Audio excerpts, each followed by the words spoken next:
Bir akşam sessizce geldin, hiç beklemezdim seni.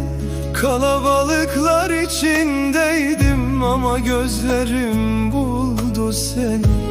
Bir şey değişti o anda, sanki zaman durdu biraz. İlk defa bir insan bana kendimi Evimde hissettirdi. Tu hati begotneke Dilemin tenaskır Dinav mirovan debum Le çaven min teditin Jiveroje heta iro Tuli dilemin mayi Her kubiçim her kubim Min xvelcem tediti. Sen benim en güzel duamsın. Ben senin en sessiz şarkın. Tu duaya mina heri xweşi Estrane teya bedengim. Bir ömür geçse de sevgilim Elimi bırakma. Eğer temen derbas büveci Destimin bernede.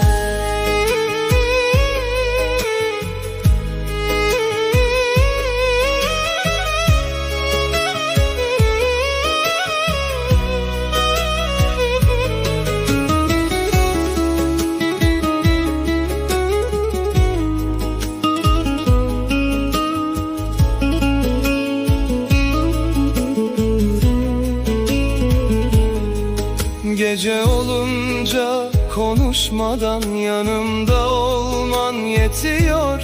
Bazen aşkın en güzel hali sessizce sevmek oluyor. Saçlarına düşen ışıkta kendime bir dünya kurdum. Bu hayatta sahip olduğum en değerli şey sensin.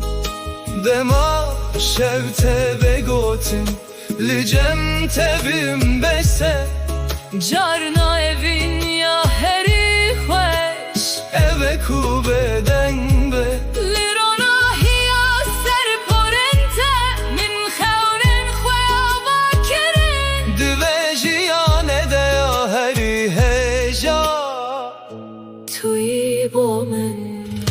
Sen benim en güzel duamsın. Ben senin en sessiz şarkın. Tu duaya mina heri xweşi Estrane teya bedengim.